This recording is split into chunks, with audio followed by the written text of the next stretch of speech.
اللهم صل على محمد وعلى آله وصحبه.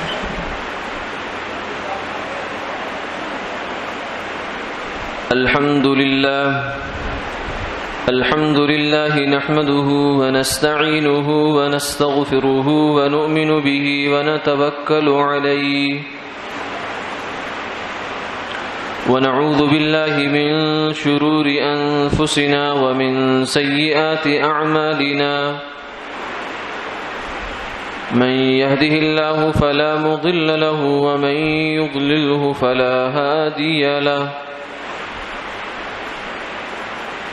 ونشهد أن لا إله إلا الله وحده لا شريك له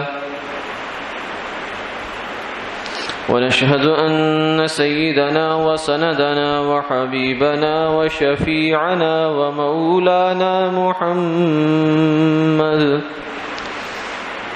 ومولانا محمدا عبده ورسوله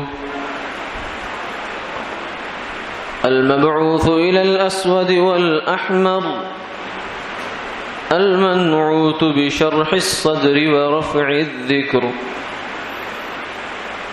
وصلى الله تعالى على خير خلقه محمد وعلى آله وصحبه وبارك وسلم تسليما كثيرا كثيرا.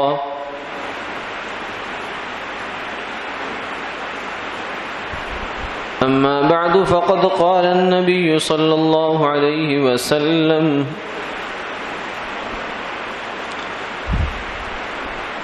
المسلم من سلم المسلمون من لسانه ويده. وقال النبي صلى الله عليه وسلم خير الناس من ينفع الناس أو كما قال عليه الصلاة والسلام. صدق الله العظيم وصدق رسوله النبي الكريم ونحن على ذلك لمن الشاهدين والشاكرين والحمد لله رب العالمين.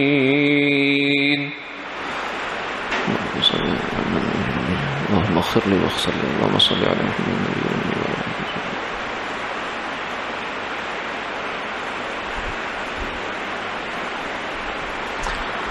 محترم و مکرم حاضرین و سامعین، سرکار دو عالم صلی اللہ علیہ وسلم کی دو احادیث مبارکہ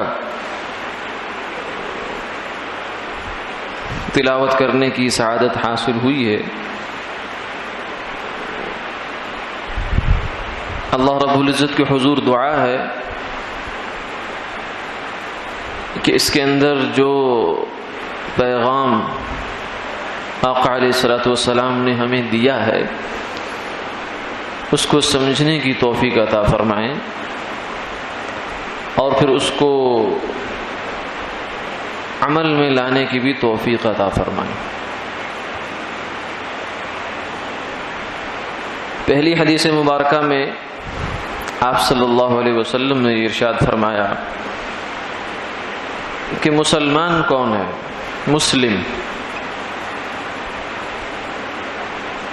مسلمان کی ایک تعریف تو وہ ہے جو ہم کرتے ہیں، ہم جانتے ہیں کہ جو بندہ صدق دل سے، سچے دل سے اللہ کو وحدہ لا شریک مانتے ہوئے، اس کی تمام صفات کو مانتے ہوئے اور اس کے تمام رسولوں کو، کتابوں کو، پیغمبروں کو، فرشتوں کو اور حشر نشر، قبر، جنت جہنم، جزا و سزا، ان چیزوں پر یقین رکھتے ہوئے زبان سے اقرار کرتا ہے لا الہ الا اللہ محمد الرسول اللہ صلی اللہ علیہ وسلم پڑھتا ہے، تو وہ دائرہ اسلام میں داخل ہو جاتا ہے. کفر سے نکل کر وہ آدمی دائرہ اسلام میں داخل ہو جاتا ہے. ایک تعریف تو مسلمان کی یہ ہے، اور ایک معیار مسلمان کا وہ سرکار دو عالم صلی اللہ علیہ وسلم نے اس حدیث مبارکہ میں ارشاد فرما دیا۔ یوں سمجھ لیجئے کہ جو معیار ہمارے ذہنوں میں مسلمان کا ہوتا ہے وہ سب سے نچلا درجہ ہے، سب سے نچلا۔ تو جبکہ جو معیار آقا علیہ الصلوۃ والسلام نے ارشاد فرمایا وہ ایک کامل مسلمان کا ہے، لیکن آدمی دنیا کی زندگی میں ہمیشہ اس بات کی کوشش کیا کرتا ہے کہ میں زیرو لیول پہ نہیں رہنا چاہتا۔ بچہ ہے، پیدا ہوتا ہے، تھوڑا سا ہوش کی عمر میں آتا ہے تو وہ اسے بڑا ہونے کی فکر پیدا ہو جاتی ہے کہ میں نے کب بڑا ہونا ہے، میں نے کب جو ہے وہ سواری چلانی ہے، میں نے کب یوں کرنا ہے۔ تو ہر آدمی آگے بڑھنے کی اندر ایک فطری پیاس اور احساس رکھتا ہے۔ اسی طریقے سے دنیا کے میدان میں ہم دیکھیں کہ جو تاجر آج ایک لیول پہ کھڑا ہے، اگر اس سے پوچھیں کہ آپ کا کل پرسوں اور مستقبل کا ارادہ کیا ہے تو وہ یقیناً یہ کہے گا کہ مجھے آگے بڑھنا ہے۔ وہ یہ نہیں کہے گا کہ بس جہاں میں کھڑا ہوں یہیں رہنا چاہتا ہوں یا میں اس سے پیچھے جانا چاہتا ہوں، نہیں، بلکہ وہ یہ کہے گا کہ مجھے اس سے آگے بڑھنا ہے۔ تو اس لیے جو مسلمانی کا اور اسلام کا معیار کم سے کم ہمارے ذہنوں میں ہے اس سے آگے بڑھنے کی کوشش ہونی چاہیے انسان کو۔ سرکار دو عالم صلی اللہ علیہ وسلم نے جو یہ معیار ارشاد فرمایا ہے وہ اسی لیے فرمایا کہ تم اس معیار کو پانے کی کوشش کرو، اس معیار تک پہنچنے کی کوشش کرو۔ اور اللہ کا نظام یہ ہے، اس کا قاعدہ اور دستور یہ ہے کہ آدمی کسی منزل کا ارادہ کر کے، نیت کر کے چل پڑے، کوشش شروع کر دے، سنجیدہ کوشش شروع کر دے، تو چاہے وہ عملاً اس جگہ نہ پہنچ پائے لیکن اللہ اسے پہنچنے والوں میں شمار کر لیتے ہیں۔ بڑا مشہور واقعہ ہے، سنتے رہتے ہیں بارہا، کہ بنی اسرائیل میں ایک شخص تھا جس سے 99 قتل ہو گئے، غفلت کی زندگی گزار رہا تھا۔ ایک قتل بھی انسان کے لیے بہت ہوتا ہے، تو اس نے تو 1 کم 100 قتل کیے تھے، لیکن پھر خیال آیا کہ مجھے اللہ کے حضور جانا ہے، سامنا کرنا ہے، سوال جواب ہونے ہیں، مجھے اپنے کیے کی جواب داری جو ہے وہ دینی ہے۔ تو اس خیال سے نکل پڑا۔ یہ جو خیال آتا ہے انسان کے دل میں کہ مجھے توبہ کرنی چاہیے، مجھے نیک ہو جانا چاہیے، یہ بھی من جانب اللہ ہوتا ہے، اور یہ اللہ کی بڑی عطا ہوتی ہے۔ اس لیے کہ بے شمار لوگ دنیا میں ایسے ہیں کہ جو غفلت کی زندگی میں پڑے ہیں، حتیٰ کہ موت کا فرشتہ بھی آ جاتا ہے تب تک ان کی غفلت کی آنکھ نہیں کھلتی۔ اگر اللہ تعالیٰ یہ احساس پیدا کرتے ہیں تو یہ احساس بھی بڑی نعمت ہے، اس کی بھی قدر کرنی چاہیے، اس پر بھی اللہ کا شکر ادا کرنا چاہیے کہ یہ جو احساس ہے، احساس ندامت ہے، اور انسان کو ملامت ہوتی رہتی ہے کہ مجھے یہ نہیں کرنا چاہیے، یہ کرنا چاہیے، یہ بھی اللہ کی نعمت ہے، یہ بھی ایمان کے دل میں موجود ہونے کی نشانی ہے، اس پر اللہ کا شکر ادا کرنا چاہیے۔ تو اس شخص کو یہ احساس پیدا ہوا کہ مجھے نکلنا چاہیے، چلنا چاہیے، تو وہ ایک صاحب کے پاس گیا، جا کر اس سے مسئلہ پوچھا۔ وہ بیچارہ کو نیم عالم تھا، یہ شاید عالم تھا بھی نہیں۔ اس نے کہا کہ میں نے 99 قتل کیے ہیں، میری توبہ ہے یا نہیں ہے؟ تو اس نے اپنے خیال سے یہ سوچا کہ 99 قتل بہت بڑا گناہ ہے، بہت بڑا گناہ ہے، اس کی توبہ تو نہیں ہو سکتی۔ لیکن اس کو اللہ کی رحمت میں نظر نہیں تھی، گناہ پر نظر تھی، اللہ کی رحمت پر نظر نہیں تھی، اس لیے اس نے اس کو مایوس کر دیا۔ اب یہ مایوسی بڑی خطرناک چیز ہوتی ہے، اس لیے فرمایا لا تیأسوا من روح اللہ انہ لا ییأس من روح اللہ الا القوم الکافرون، کہ تم اللہ کی رحمت سے نا امید نہ ہونا، کیونکہ اللہ کی رحمت سے نا امیدی یہ تو کافروں کا حصہ ہے، مسلمان کا حصہ نہیں ہے۔ تو اس نے اس کو مایوس کر دیا، جب مایوس کیا تو مایوسی کا جو نتیجہ نکلنا تھا وہ نکلا۔ اس نے کہا کہ چلو بخشش تو میری ہونی نہیں ہے تو یہ 100 پورے ہی کر لو، ایک کا جو عدد کم رہ رہا ہے تو ریکارڈ پورا کر لو۔ اس نے اس کو بھی قتل کر دیا، اور پھر وہی دل میں وہ تڑپ، اللہ تعالیٰ نے اس کے ساتھ خیر کا ارادہ کیا تھا، اس لیے دوبارہ وہی جذبہ بیدار ہو گیا اور پھر چل دیا۔ پھر کسی سے پوچھا کہ میری توبہ کی کوئی سبیل ہے؟ اس نے کہا کہ فلاں بستی میں بڑے عالم ہیں، وہ اللہ کی معرفت بھی رکھتا ہے، تو اس کے پاس جاؤ۔ جب وہ وہاں پہنچا اور جا کر اس سے بات کی تو اس نے کہا کہ 100 قتل کیے ہیں، میری توبہ ہے۔ اس نے کہا بالکل ہے، کیوں نہیں ہے، 100 کیا 1000 بھی ہو تو پھر بھی توبہ ہے، اس لیے کہ اللہ کی رحمت تو اتنی وسیع ہے، اتنی وسیع ہے، اتنی وسیع ہے کہ حدیث پاک میں آتا ہے کہ اے ابن آدم، اگر تم اس زمین کے چپے چپے چپے چپے، یعنی یہ زمین کتنا بڑا ایریا ہے، 24,000 میل اس کا قطر ہے تقریباً، جو اس کا محیط ہے، اور پھر اس میں کتنے کلومیٹر ہیں، کتنے مربع ہیں، اور کتنے فٹ ہیں، پھر کتنے چپے ہوں گے۔ فرمایا کہ اگر تم زمین کے چپے چپے کو گناہوں سے بھر دو، یعنی زمین کا کوئی جگہ ایسی نہ ہو جہاں جا کر تم نے گناہ نہ کیا ہو، اتنے گناہ کر لو، اور لیکن پھر سچے دل سے ایک اشک ندامت تمہاری آنکھ سے نکل جائے، پشیمانی کا ایک آنسو آنکھ سے نکل جائے، اور صدق دل سے آئے بات کہ یا اللہ غلطی ہوگی معاف فرما دے، تو فرمایا کہ میری رحمت کے لیے تمہارے گناہوں کو معاف کرنا کوئی مشکل کام نہیں ہے۔ وہ ایک آنسو اتنی طاقت رکھتا ہے کہ وہ زمین کے چپے چپے پہ کیے گئے گناہوں کو دھو کر رکھ دیتا ہے، جلا کر رکھ دیتا ہے۔ تو اس لیے وہ پھر اس کو اس نے کہا کہ تیری توبہ ہے، چل دیا، لیکن اس نے کہا کہ بات یہ ہے کہ توبہ کرنا بھی ایک بات ہے، لیکن توبہ کے اوپر قائم رہنا یہ بھی ایک بات ہے۔ تو نے توبہ تو کی ہوگی، لیکن پھر بھی تیرے سے گناہ ہوتے چلے گئے، ہوتے چلے گئے، ہوتے چلے گئے، اب تو یہ سوچ کہ کیوں ہوئے تیرے سے۔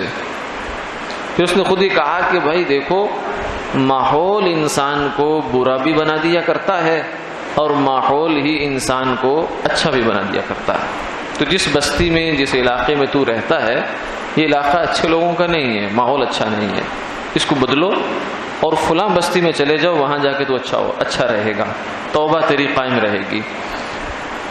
وہ نکل دیا، اس ارادے سے نکلا، ابھی اس بستی میں پہنچا نہیں ہے، راستے میں ہے کہ اس کو موت کے آثار طاری ہونا شروع ہو گئے۔ اس کو لگا بیماری آئی، کمزوری آئی، کوئی بھی مسئلہ ہوا، بار اسے لگا کہ اب میں مر رہا ہوں، لیکن وہ چلتا رہا، پھر بیٹھ کے چلا اور پھر لیٹ گیا۔ لیٹنے کے بعد بھی اس نے کوشش کی ہے کہ اپنے سینے کے بل تھوڑا سا جتنا گھسٹ سکتا ہوں گھسٹ جاؤں۔ یہ ہے کوشش انسان کی، کہتے ہیں نا کہ کوشش ہمارے بس میں ہے، نتیجہ اللہ کے ہاتھ میں ہے۔ تو کوشش کا مطلب کیا ہوتا ہے؟ کوشش کا مطلب یہ ہوتا ہے کہ اپنے اندر جتنی صلاحیت انسان کے ہے اس میں کمی نہ چھوڑے، اس میں کسر نہ چھوڑے، چاہے اس کو نظر بھی آ رہا ہے کہ میں نہیں پہنچ سکتا۔ ہم دیکھیں نا، بستی بہت دور ہوگی، اب اس کو یقینی بات ہے کہ جب میں اب گر گیا ہوں، زمین پر گر گیا ہوں، لیٹ گیا ہوں، اب تو میرے پہنچنے کی کوئی سبیل ہو نہیں سکتی، اس لیے اس کو بیٹھ جانا چاہیے تھا، لیکن نہیں، یہ اس کے اندر کا ایک جذبہ تھا، اس کی ایک تڑپ تھی، اور اس نے کوشش اپنی جانب سے کر دکھا دی۔ جب اس کی جانب سے کوشش ہوئی ہے تو پھر اللہ کی رحمت بھی متوجہ ہو گئی۔ اللہ کی رحمت متوجہ ہونے کی صورت کیا بنتی ہے؟ حدیث پاک میں آتا ہے کہ جب اس کی روح قبض کرنے کا وقت آیا ہے تو جیسا انسان ہوتا ہے ویسے فرشتے آتے ہیں، جیسی روح ویسے فرشتے. تو ایک طرف جنت کے فرشتے آ گئے، ایک طرف جہنم کے فرشتے آ گئے. اب ان دونوں کا آپس میں تنازع شروع ہو گیا، جھگڑا شروع ہو گیا، اختلاف بن گیا. جنت والے بول رہے تھے کہ یہ بندہ جنتی ہے کیونکہ اس نے توبہ کر لی ہے، اور توبہ کی تکمیل کے لیے یہ ادھر جا رہا تھا. یہ الگ بات کہ پہنچا نہیں ہے، لیکن نیت تو اس کی تھی، ان کی دلیل یہ تھی. اور دوسرے لوگ جو جہنم کے فرشتے تھے وہ کہتے تھے نہیں، ابھی پہنچا تو نہیں ہے نا، اس لیے ابھی راستے میں ہے. پھر اللہ تعالیٰ نے ایک تیسرے فرشتے کو بھیجا جو ان کے درمیان فیصل بنا، ثالث بنا.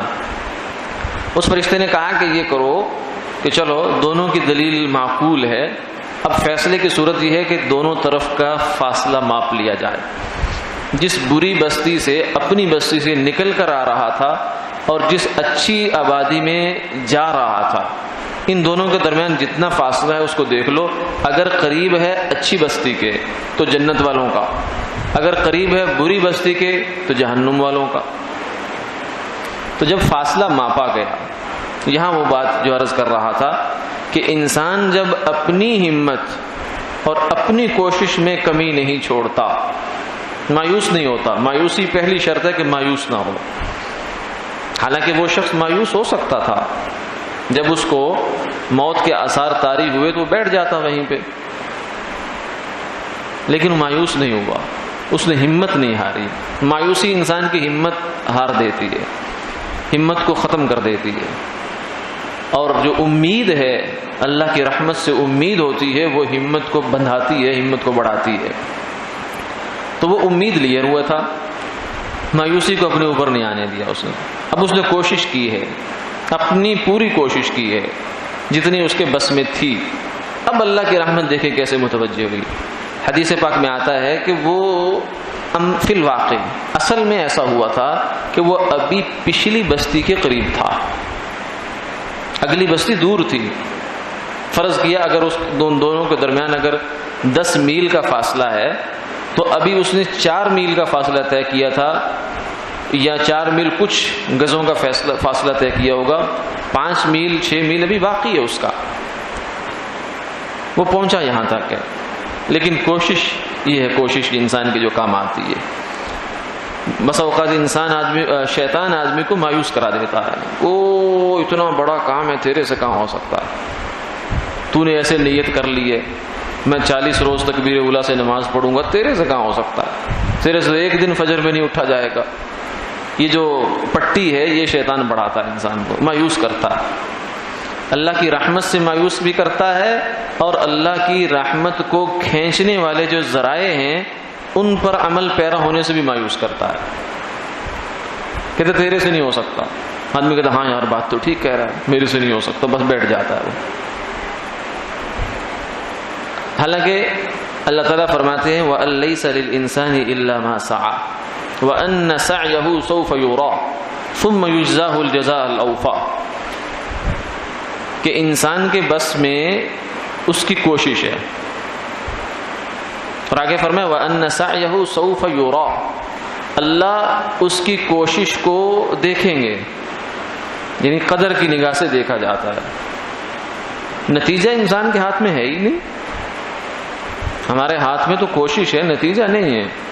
کسان کے ہاتھ میں کیا ہے، ہل چلائے، پانی دے، بیج ڈال کے، اس کے بعد پھر وہ نتیجے کے لیے اللہ کے حضور جھولی پھیلا دیتا ہے کہ جو میرے بس میں تھا وہ میں نے کر دیا، اے اللہ جو آپ کے بس میں وہ آپ کریں. تو انسان کے لیے تو کوشش ہے اس کے ذمے. ثم یجزاہ الجزاء الاوفیٰ، پھر فرمایا کہ اس کوشش پر ہی اللہ کی جانب سے اس کو پوری جزا مل جاتی ہے. یہ ہوتا ہے. فمن اراد الآخرة، پہلے فرمایا من کان یرید العاجلة عجلنا له فیہا ما نشاء، جو بندہ دنیا چاہتا ہے کہ میری بس دنیا کی زندگی بن جائے، عجلنا له فیہا ما نشاء، جتنا ہم چاہتے ہیں ہم دنیا کی زندگی اس کو اتنی بنا دیتے ہیں اس کے. ثم جعلنا له جہنم یصلاها مذموما مدحورا، پھر اس کا انجام اچھا نہیں ہوتا، کیونکہ اس نے صرف دنیا ہی مانگی اللہ سے، آخرت مانگی نہیں ہے، پھر وہ جہنم اس کا انجام ہے۔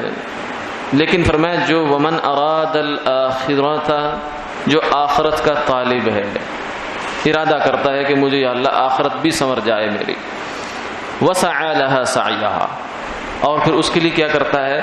کوشش کرتا ہے، جیسی کوشش کرنی چاہیے ویسی کوشش کر دیتا ہے۔ آگے فرمایا فَأُولَئِكَ كَانَ سَعْيُهُمْ مَشْكُورًا، اللہ ان کی کوشش کو قدر کی نگاہ سے دیکھتے ہیں۔ تو انسان کے ذمے کیا ہے؟ کوشش ہے۔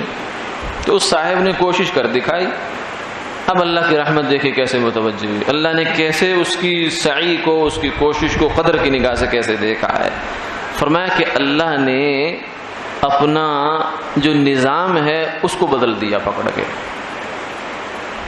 لیکن نظام یہی ہے کہ جب آپ 4 کلومیٹر آپ چلے ہیں تو آپ نے 4 کلومیٹر ہی طے کیا ہے، ٹھیک ہے، یہ نظام تو یہی ہے، جتنا ٹائم، جتنی جگہ، جتنا آپ کی رفتار، وہ ایک فارمولے سیٹ ہیں آپ کے، اس کے مطابق ہی آپ کا سفر ہوتا ہے۔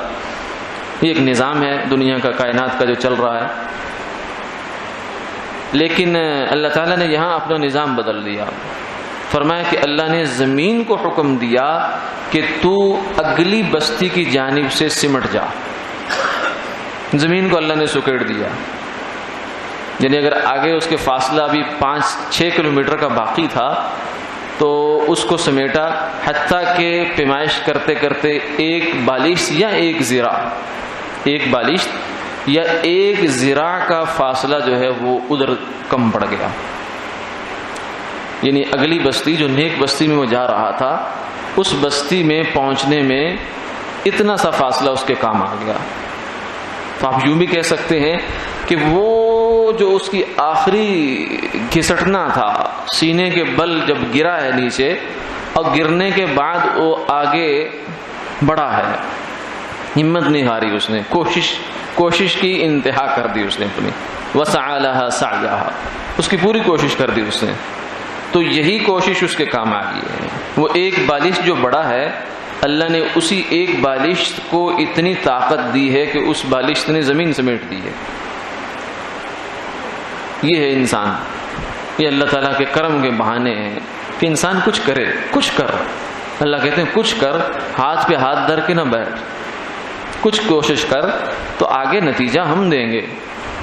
لیکن آدمی مایوس ہو کے بیٹھ جائے کہ نہیں جی یہ کام تو میرے سے ہوتا ہی نہیں ہے، یہ تو بڑے لوگوں کے کام ہیں، یہ تو ہمارے بس کا کام کہاں ہے۔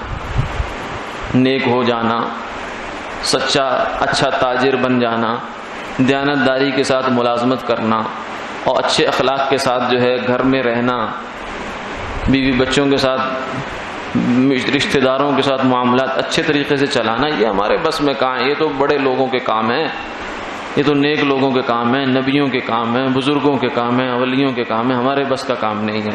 یہ جو خوبصورت سا جملہ ہے نا، اپنی عاجزی کا اظہار ہے بظاہر، اس میں یہ اصل میں مایوسی کا جملہ ہوتا ہے۔ یعنی شیطان آپ کو بڑے خوبصورت انداز میں آپ کو مایوس کر رہا ہوتا ہے کہ یہ کام تیرے بس کا نہیں ہے، چھوڑ دے اس کو۔ جیسے وہ اس قاتل کو، 100 بندوں کے قاتل کو، 99 آدمی کے قاتل کو پہلے آدمی نے مایوس کیا کہ تیری توبہ نہیں ہے، تو مایوسی اس کی مصیبت بن گئی بیچارے کے لیے۔ لیکن دوسرے نے اس کو مایوس نہیں کیا، اس نے ہمت بندھائی، اس نے کہا کیوں نہیں، توبہ ہے، جا ادھر بستی میں جا۔ تو اس لیے ہمت نہ ہارے انسان۔ اللہ کا ضابطہ یہ ہے کہ جب وہ ایک منزل طے کرتا ہے کہ میں نے یہاں پہنچنا ہے، مثلا وہ یہ طے کرتا ہے کہ میں نے امانت دار تاجر بننا ہے، میں نے ایک اچھا مسلمان بننا ہے، جس کو حضور نے حدیث مبارکہ میں ارشاد فرما دیا المسلم من سلم المسلمون من لسانہ و یدہ، فرمایا کہ کامل مسلمان وہ ہے، بلکہ کمال کا بھی یہ پہلا درجہ ہے۔ ایک مسلمان تو وہ ہے جو کلمہ پڑھ لیتا ہے، اس کے بعد وہ کچھ بھی کر رہا ہے، وہ مسلمان ہے، فہرست میں مسلمان ہی شمار ہوتا ہے، جب تک وہ کفر کی حد میں داخل نہ ہو جائے، یا اس سے خدا نخواستہ کوئی ایسا عمل نہ ہو جائے، ایسا بول زبان سے نہ نکل جائے کہ جس کی وجہ سے ایمان نکل جائے، تب تک اس کا شمار مسلمانوں میں ہے۔ اس کا جنازہ بھی ہے، اس کی وراثت بھی ہے، اس کے مسائل سارے وہ مسلمانوں والے ہیں، لیکن وہ نام کے ہی مسلمان ہے، فہرستوں میں شامل ہے، مسلمان ہے۔ اور ایک کام کا مسلمان ہے۔ کام کا مسلمان فرمایا کون ہے؟ من سلم المسلمون من لسانہ و یدہ، اس کا ادنا درجہ یہ ہے، اور ایک اعلیٰ درجہ ہے کام کے مسلمان کا۔ ادنا درجہ یہ ہے کہ جس کی زبان سے اور جس کے ہاتھ سے دوسرے مسلمان محفوظ ہوں، جس کی زبان سے اور جس کے ہاتھ سے دوسرے مسلمان محفوظ ہوں، یہ کام کا مسلمان ہے، یہ نام کا نہیں ہے۔ زبان سے محفوظ ہوں، وہ دوسرے مسلمان کی غیبت نہیں کر رہا، وہ اس کو ایسا بول نہیں بولتا جس سے اگلے کا دل ٹوٹ جائے، دل دکھ جائے اس کا، وہ کسی کو کھڑے کھڑے بے عزت کر کے اس کے کپڑے نہیں اتار دیتا۔ یہ زبان ہے نا، یہ زبان بڑی خطرناک چیز ہے۔ سیدنا ابوبکر صدیق رضی اللہ تعالیٰ اس کو پکڑا کرتے تھے اور پکڑ کر کہتے تھے کہ تیری وجہ سے لوگ جہنم میں جائیں گے۔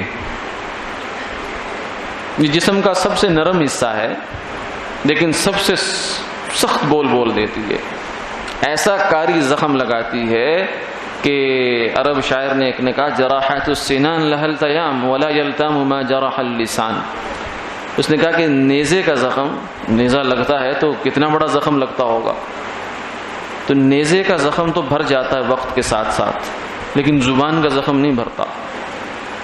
زبان کے گھاؤ جو ہیں نسلوں تک چلتے ہیں، نسلوں تک۔ نیزے کا زخم تو ہو سکتا ہے سالوں میں بھر جائے، لیکن زبان کا زخم نسلوں تک چلتا ہے۔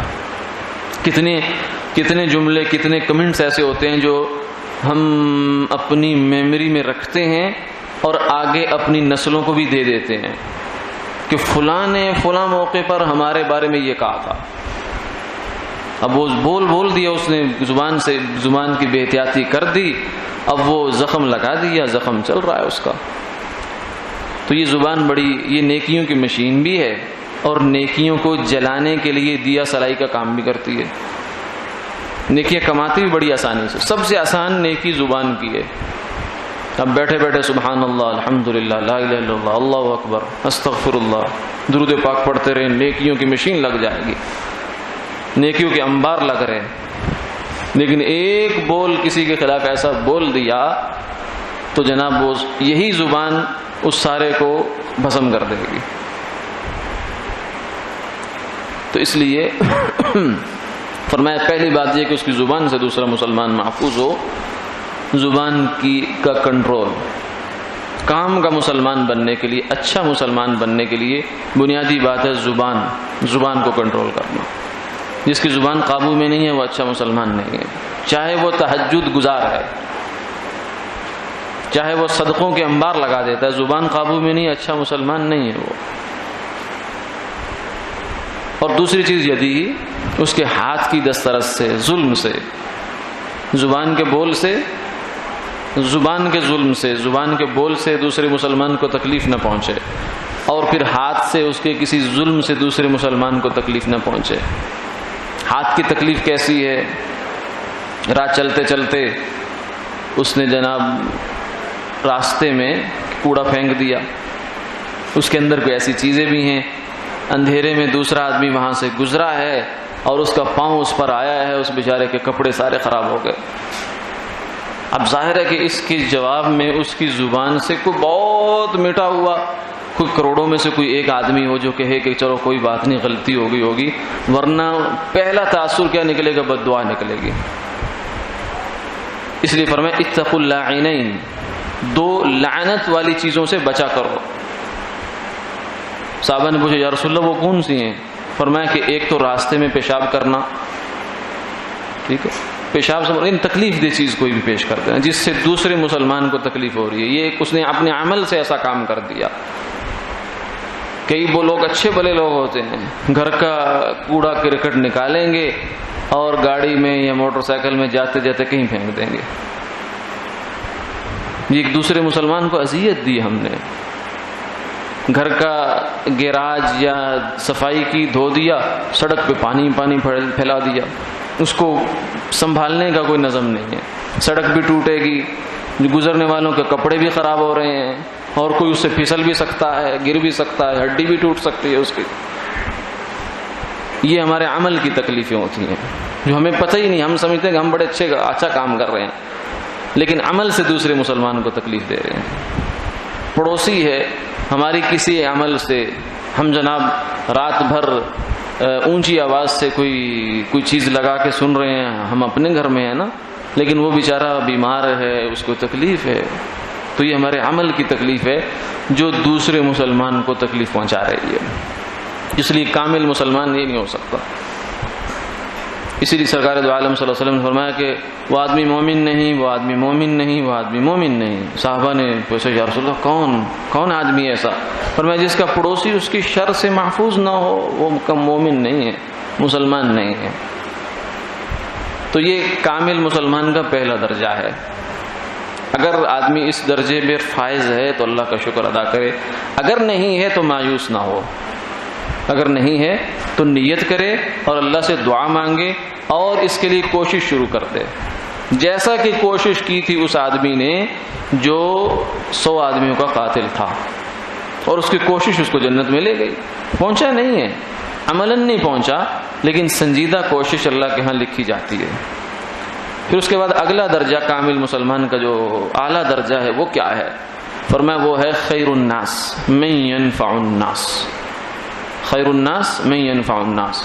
پہلا درجہ یہ ہے کہ ہماری تکلیف سے دوسرے مسلمان محفوظ ہو جائیں، میری ذات سے کسی انسان کو تکلیف نہ ہو، پہلا درجہ یہ ہے۔